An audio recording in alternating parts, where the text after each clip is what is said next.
When I'm driving in, coming back home, often I think about the times when I was young and used to work the fields, mostly the fun things and not so much the stress of the work. I think it's good to come home often, especially for my mother.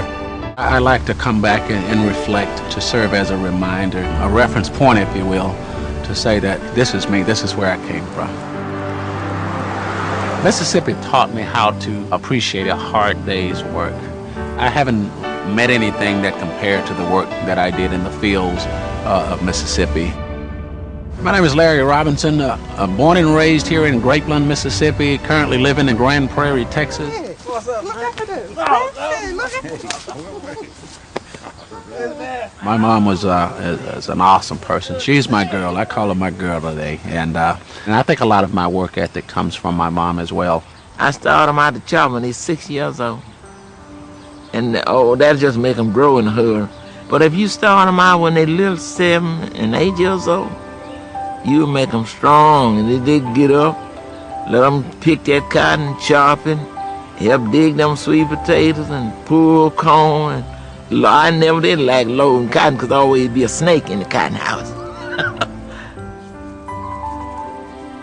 She would actually kind of tie us along her side and take us to the fields with her, and to drag that sack and to be able to carry her kids alongside her when we were picking the cotton. I get me 2 rows, and I put Larry on this side, and my other little boy, Steve, I put him on that side. He got a little 7-foot sack, and I got my 9-foot sack. You have all of the blisters and stuff like that, just totally, hands aching and body racked in pain from dragging the weight that you're picking and putting it into the sack, and then to drag it for miles in the course of a day. You reach out for the thickest one, pull the whole thing out in one little pop. Now, picking in a field like this, I could probably get my maximum out of probably about 60 to 75 pounds. But now my mother, even in this field, that girl could come out here and do about 350, 400. My father used to come out in the afternoon after he finished his carpentry work. He'd come out and help her out, finish off the day, 400 or 500 pounds of cotton. That's a good day, man. You gotta love it. My dad was an awesome man. He was a strong man who believed certainly in family, in getting an education, and going to church, strong faith in God. Larry had loved his dad. Oh, he loved old Chief, and Chief loved him too. My father,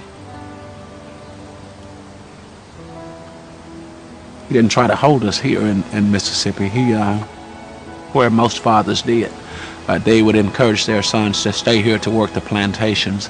My father was something different. He was something special. He said, go on and take whatever it is that the world, have in store for you. My dad was extremely proud of me, especially when I went into the service, to see me come home in that military uniform, to say, my boy, a soldier overseas. I just made his day. I mean, just to see his face light up, to say that I'm proud of you. That's what I'm saying. Hey, we back again, huh? Back again? It took me 1 year to get a pretty decent job after I left the service. I went to work for a Fortune 100 company who later on downsized me, and then I worked several other regular jobs. It was rough with Larry. He said, I miss Chief. I ain't got no job, and I ain't got no car, and it's just rough on me. 27 months ago, I was dead broke and flat on my back, going through a divorce and a bankruptcy. God gave me peace in that situation. And he looks like a decent person now, but he done come a long way. Take me back, dear Lord, to the place where I first received you. Take me back. I like to go out to visit my father's gravesite and reflect. Basically, I like to go out and talk to him alone, or to actually just stand there and to hope his presence is felt. Take me back, I wanna go back. Take me back, dear Lord. It saddens me that he's not around today to enjoy my success with me. But I'll always go back to remind him that I'm still trying to do good, trying to make him proud of me, even in his absence. Surely he's in heaven looking down on me, sharing those emotions there, wishing he could be here to see my accomplishments today.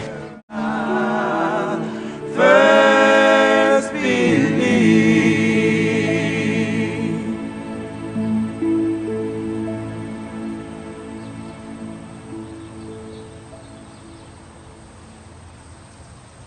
You know, I'll always come back to this place. It reminds me, and it keeps me humble.